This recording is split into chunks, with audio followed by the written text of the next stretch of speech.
नमस्कार किसान साथियों, आज की वीडियो में बात करेंगे सिजेंटा कंपनी के ईसाबियोन प्रोडक्ट के बारे में।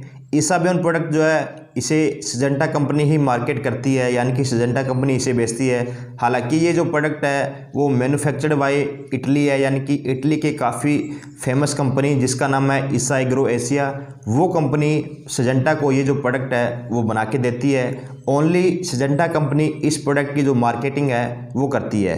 किसान साथियों, अब जान लेते हैं कुछ एक खास बातें जो इस प्रोडक्ट के अंदर दी हुई है, ताकि आपको पूरी की पूरी जो जानकारी है इस प्रोडक्ट के बारे में वो आ जाए। ईसाबियोन के अंदर organic fraction amino acid 62.5% peptide mixer के रूप में दिया गया है। इसके साथ साथ इसमें इनऑर्गेनिक फ्रैक्शन एक्वस 37.5% के रूप में दिया गया है। सबसे पहले हम अमीनो एसिड पेप्टाइड्स मिक्सर या फिर बॉन्ड को समझ लेते हैं। अमीनो प्लस एसिड, यानी कि अमीनो एसिड के फॉर्मूले के अंदर जो एसिड दिया गया है वह अपना कार्बोक्सिलिक एसिड है, यानी कि COOH इसका जो फार्मूला होता है कार्बोक्सिलिक एसिड का वह यही है।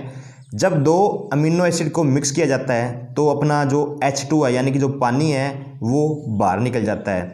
और जब दो अमीनो एसिड को एक साथ इकट्ठा जोड़ दिया जाता है, या फिर जो कई अमीनो एसिड है उनको एक साथ जोड़ दिया जाता है, तो अपना जो प्रोटीन है वो बन जाता है। जिस तरह से मैंने पिछली वीडियो में बोला था कि जब कई सेल इकट्ठे हो जाते हैं तो अपना टिश्यू यानी कि जो चमड़ी है वो बनाते हैं। इसी तरह से अगर कई अमीनो एसिड इकट्ठे होते हैं तो वो प्रोटीन बनाते हैं, यानी कि ईसाबियोन के अंदर आपको प्रोटीन भी दिया गया है। ईसाबियोन फसल की वेजिटेटिव ग्रोथ में सहायता करता है, यानी कि जड़, तना या फिर जो शाखाएं हैं उनका विकास कराता है।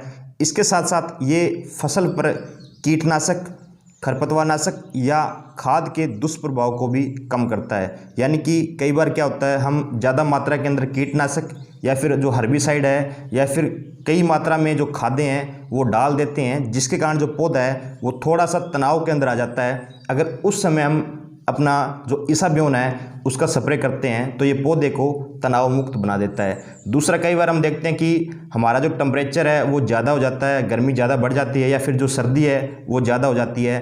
उस समय भी जो पौधा अपना तनाव के अंदर आ जाता है, अगर उस टाइम भी हम ईसाबियोन का प्रयोग करते हैं तो भी ये हमारी फसल के लिए काफ़ी फ़ायदेमंद होता है। ईसाबियोन नोका द्वारा पास किया प्रोडक्ट है। नोका का मतलब होता है नेचुरल ऑर्गेनिक सर्टिफिकेशन एसोसिएशन।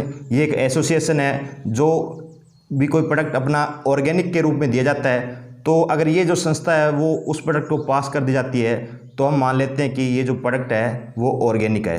किसान साथियों, 2 से लेकर 3 ml प्रति लीटर ईसाबियोन की जो मात्रा है वो आपको लेनी है, चाहे आप इसे किसी भी फसल के अंदर प्रयोग करें।